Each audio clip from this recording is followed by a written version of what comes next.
WCBI News at 6 starts now. A tragic Thanksgiving evening on a Monroe County road. Thanks for joining us at 6. I'm Renee Skinner. Mississippi Highway Patrol troopers say one person was killed in a crash on Highway 45 alternate. It happened around 2:30 this afternoon in the southbound lanes near Highway 382. Troopers say it involves a white SUV and an 18-wheeler. No names are being released at this time. MHP is investigating the cause of the accident. An early morning Thanksgiving shooting is under investigation in Tupelo. It was around 1 this morning when officers were called to a house in the 1300 block of Roughwood Drive to investigate a shooting. Police are looking for 3 suspects allegedly involved in the incident. The victim was shot in the back and taken to North Mississippi Medical Center. His condition is not known at this time. Police will release more information as the investigation unfolds. Well, it is now day 3 in the search of the man who took off from the Noxubee County Community Work Center. 20-year-old Darrell Jamal Harper jumped the fence at the facility Tuesday afternoon. Now, he was last seen wearing green striped pants, a white shirt, and an MDOC jacket. Harper was in jail and was serving time for 2 burglary convictions and was set to be released in a few weeks. Investigators believe he could be traveling in a yellow Mustang with a Benton County tag. Macon Police Chief Divine Beck says Harper was cleaning the building and then went outside for more supplies. That's when he made a dash for freedom. This is the second time in less than a month an inmate has escaped from the MDOC-run facility. Harper is considered dangerous. If you see him, you're asked to call 911. Well, Thanksgiving was a day of service for members of a Tupelo-based ministry who made sure hundreds of people weren't forgotten. WCBI's Allie Martin has more on the annual outreach that meets physical and spiritual needs. Bishop Clarence Parks begins each Thanksgiving outreach the same way. I told us today, bless these meals. For more than 30 years, Christians on the Move to Evangelize has met Thanksgiving morning, preparing and delivering plate lunches with turkey and dressing and all the trimmings. The thing that keeps me coming is I just think there's some mother somewhere who wishes they could feed their child this day, and I do that for her. As people work in the serving lines, the kitchen crew is busy making sure there's enough food. The outreach is made up of various churches throughout Tupelo. Well, it's an opportunity to do some diverse ministry, and that's what we need. I believe in the body of Christ now, more diversity in our ministry because we get stuck in one area and it's not really a service to Christ. It begins to be a service to ourselves. So we don't want to be able to serve oneself, but we want to serve the body. Volunteers will deliver more than 700 meals to jails, shut-ins, and other needy people. Organizers of the outreach say it's a great way to put their faith in action. People don't want to listen to you and talk to you about salvation of Jesus Christ with a hungry stomach. So most of the time when you minister to the physical need and we talk to people and give them a dinner, we pray for them, and many have accepted Christ through this, and we appreciate it because this is an evangelist too also. A similar outreach is planned for Christmas Day.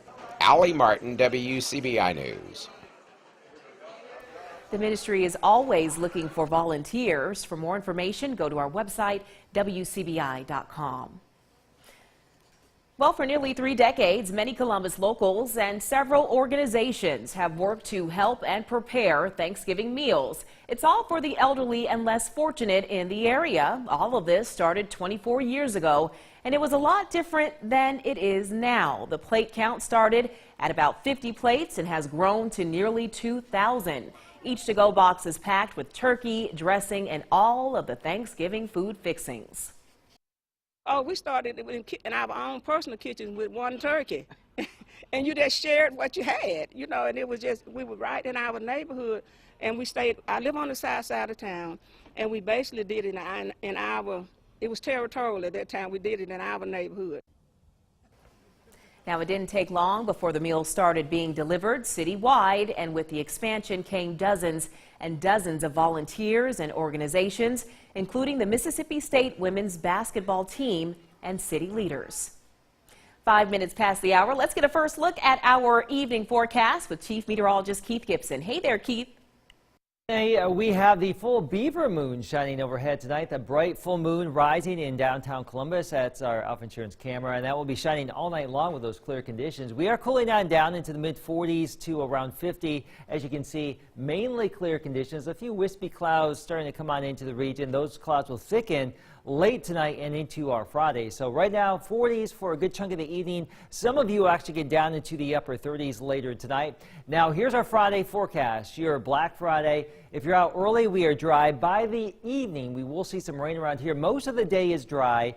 Highs in the 50s. Renee, I'm back with your full 7-day forecast in just a few minutes. All right, Keith, can't wait. Thanks a lot. Well, this time of the year brings out people who want to help others and give back. For years, a woman in Starkville has been putting the needle to the thread, bringing smiles to many faces. Our Blair Schaefer was in Starkville and shares her story. Dorothy Livingston is a retired Starkville resident who loves to quilt. A few years ago, she decided to incorporate her hobby into giving back to athletes at Mississippi State. I wanted to do something for the students, the athletes that were out there playing so hard to entertain us and to work for Mississippi State. And so that was the reason and the motivation behind me volunteering to make these quilts for them. She makes them out of shirts that the senior athletes give her, each one personalized just for them. Katara Chappell says she was awestruck when she saw her quilt, a quilt that represents the life that basketball has given her. I was very excited to see my quilt. It's very personal to me. It showed the journey that it took for me to get to state. It had my middle school shirts, my high school shirts, my AAU shirts, and my state shirts. So it just showed the hard work and the journey that it took for me to get to state. Livingston says her favorite part is seeing their faces once she's handed them their handmade quilt. I try to put in photos that they know nothing about, because there is a technique of imprinting the photo onto fabric so it can be put in the quilt. And their expressions when they see their pictures on their quilts, and then to know that they will enjoy the quilt for a very long time. Each quilt takes around 40 hours to make, and some might charge for their time and hard work, but Livingston only asks for a small favor in return. All I ask for in return is that I am able to present the quilt to them and have a photograph taken with them and the quilt. And I have a notebook that I keep them in. This one is Dominique's from 2017. And I think that Dominique is still enjoying her quilt today. Dominique Dillingham got her blanket after her 2017 season, a gift that left her speechless. I was just really shocked because it's so detailed, and you can tell how long she took on it, and I was just really thankful and just shocked at how detailed it was. Chappell got her quilt after her team's Final Four run in 2017. She says the dedication Livingston has for Mississippi State is a priceless gift in itself. It takes a special person. She's taken hours out of her day to make something for all of us athletes here at State, and I just think it takes a dedicated person. She's very loyal to our program, and it means so much to us. That was Blair Schaefer reporting. Per NCAA rules, Livingston has to wait until each athlete graduates before she gives them their quilt, but she says the act of sharing her hobby is what she loves the most.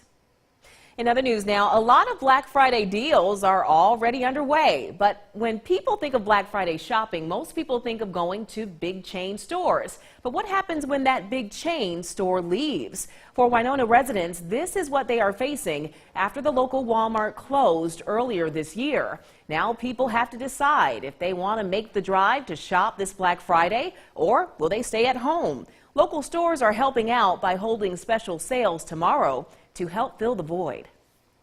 So this will be the first Black Friday without the major chain in town. So we're expecting maybe a loss at that, but we're hoping with the sale going throughout the day that it does give them a chance to, when they do come back home, they will stop and see us.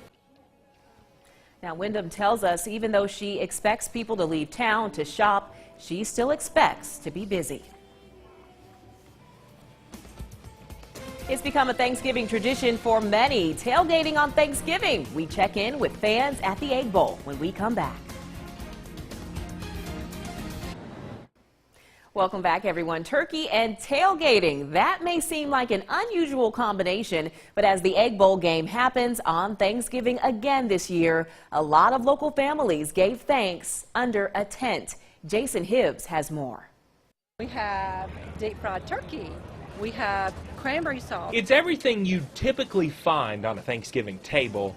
We have my grandmother's giblet gravy. Except this table is under a tent. We have cornbread dressing. We have oyster dressing. Successfully filled my plate. Not one, you can't even see the Ole Miss logo on it.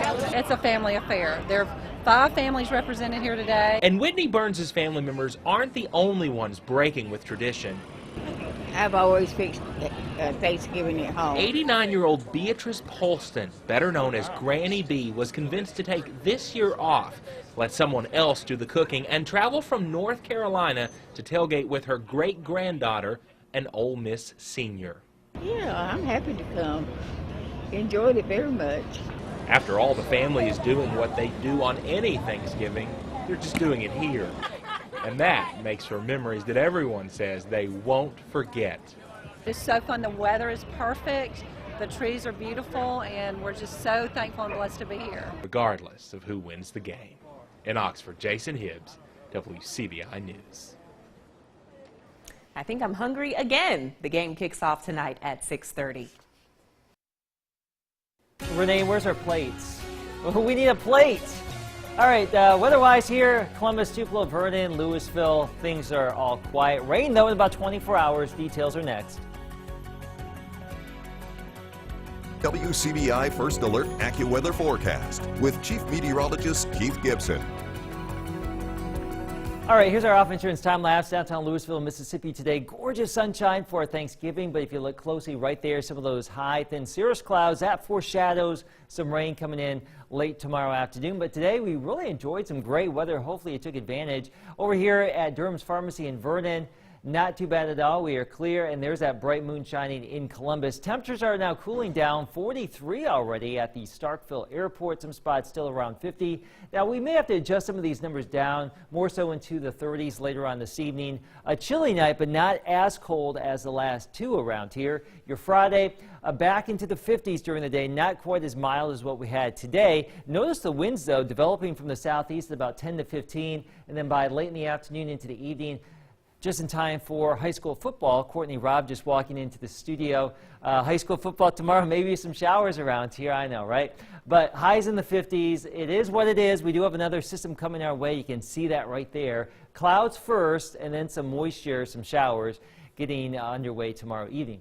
Here's Futurecast. Right now, nothing but clear conditions around here. Clouds start to fill on in during the course of the day, but most of the daylight is going to be dry. After sunset into the evening, notice the showers here developing around here. They will move on through during the overnight into our Saturday morning. Most of that should be done by sunrise Saturday. Clouds may be tough to get rid of initially, but we do suspect there will be some nice breaks developing throughout the course of the day. Temperature getting back up to around the upper 60s on Saturday, and anywhere between about 1/4 of an inch to maybe 1/2 inch of rain tomorrow evening, tomorrow night. There will be a secondary system on Sunday that moves through, moisture starved, can't rule out a shower or two, but colder air behind it as we get into next week. Here's your AccuWeather 7-day forecast. So this weekend, upper 60s to around 70 Saturday and Sunday, maybe a few showers Sunday, but much, much cooler, Renee, as we get into next week. All right, Keith, thanks a lot. Nothing says Thanksgiving quite like the Egg Bowl battle between Mississippi State and Ole Miss. Previews of the game coming up next in sports. WCBI Sports with Courtney Robb is brought to you by your local Ford dealers. Go further. Well, it's the last game of the regular season, and more importantly, it's the 2018 Egg Bowl. We are just moments away from the matchup between the Mississippi State Bulldogs and the Ole Miss Rebels in Oxford. And sports director Tom Ebel has more information as the kickoff clock winds on down. Tom? Thank you, Courtney. We're here outside of Vaught Hemingway Stadium under 10 minutes to go until kickoff for the 2018 Egg Bowl. Mississippi State taking on the Ole Miss Rebels. Of course, the Egg Bowl has been in Oxford for here the past 364 days. But what does that mean? It means that the past couple of years, the road team has won the Egg Bowl for the past 3 times. If you're looking for the last back-to-back winners, you'd have to go back to 2014, 2015 when Ole Miss did it, and then 2009, 2010, and 2011 when Mississippi State won 3 in a row. Those are the only 2 times in the past decade someone has won back-to-back Egg Bowls.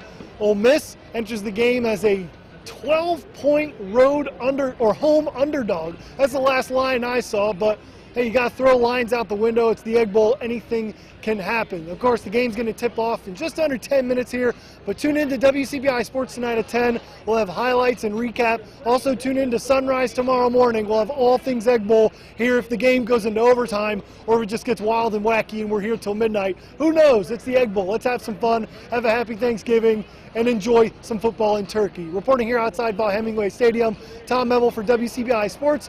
Courtney will send it back to you in Columbus.